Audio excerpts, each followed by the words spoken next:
Hi guys, and welcome to Thursday's IPC lesson. So, I hope you have been learning all about Theseus and the Minotaur in English, and at the beginning of the week we learnt about Perseus and Medusa. You can also look at other Greek myths if you would like. There are lots and lots of them. Today we're going back to Greek myths.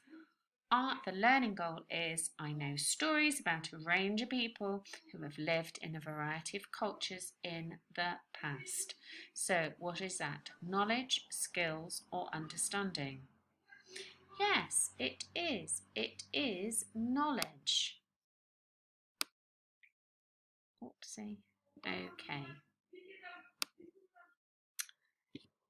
So, in each of the stories that we've been looking at, the Greek myths, there's been a mythical creature. Watch the video about mythical creatures. I will put the link on the Google Classroom and you can watch it all. We'll just watch a little bit now. Are you a fan of Greek mythology? Well then, do I have a list for you.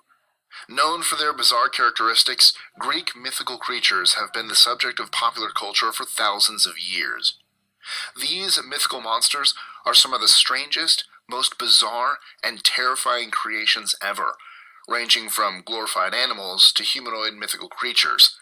I'm Mike with List 25, and are you ready to take a look at these 25 most legendary creatures from Greek mythology?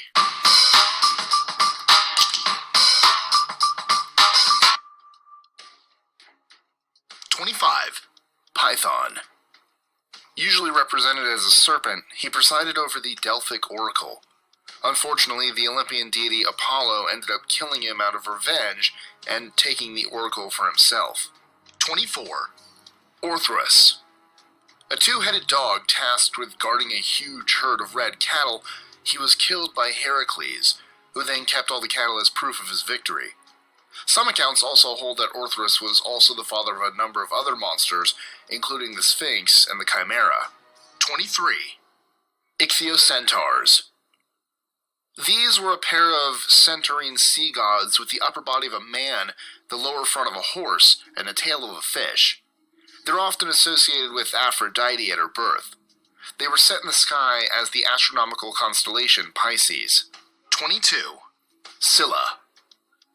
Scylla was a monster that lived on one side of a narrow channel of water, opposite its counterpart Charybdis.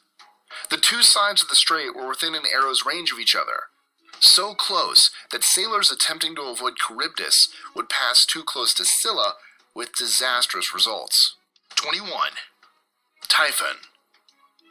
Considered the personification of volcanic forces, Typhon was also believed to be the most deadly monster of Greek mythology. His human upper half supposedly reached as high as the stars, and his hands reached east and west. Instead of a human head, 100 dragon heads erupted from his neck and shoulders. 20. Ophiotaurus. Ophiotaurus was a creature that was part bull and part serpent. Its entrails were said to grant the power to defeat the gods to whoever burned them.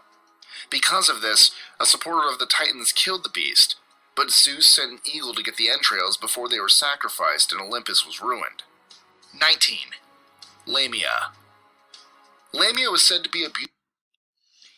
Okay guys, so you can watch the rest of that for yourselves. I wonder who is going to be number one. After you've watched the video, you need to think about creating your own mythical beast. You can draw it on this paper, having printed it out, or you can just draw it on any paper, or you can draw it on a big piece of paper, or you can make it. I'm going to do some drawing, I think. So, a lot of mythical creatures have different combinations. You have to think, am I going to have a human combined with something else, or am I going to have two different animals. Interesting to see those two-headed dogs or the three-headed dogs. Where have you seen that creature before? I think I'm going to have, I think I'm going to have maybe a dog's head. Let's see if we can do a little bit of a dog's head here. Here he is with his ears. And he's going to be a bit vicious. Yeah, he doesn't look that vicious, does he, Ola? Maybe let's put some teeth on him. Should he have one head or two heads? Let's give him two heads. Let's give him two heads. I don't know if that actually looks like another head. Here's another head. Give him his teeth. There he is. He doesn't look that mean, does he? And a bit of a horse's body. A bit of a, a little bit of a horse's body. He could have a mane, couldn't he? Give him a little bit of a horse's body. Looks a bit like a horse with two heads. And am I going to give him wings? Yeah, I think so. Wings. And the bottom bit, some wings there. One wing, another wing. Wings there. And the bottom bit. Bottom bit, I might do it like an octopusy type thing. 1, 2, hold on, my pets.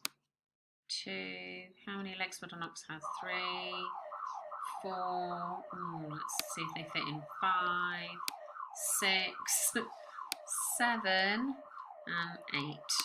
And some little suckers on that. Shoo, shoo, shoo. So I wonder if I guess he probably needs to be a bit of a sea monster. This one, doesn't he? Let's put suckers on him.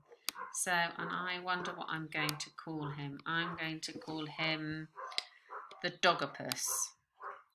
Dog-o-puss.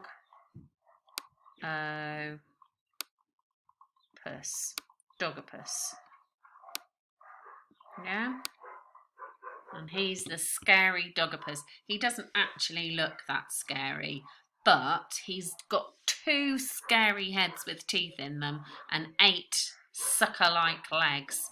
Maybe he wouldn't be that scary actually, but maybe you try and make a mythical beast of your own.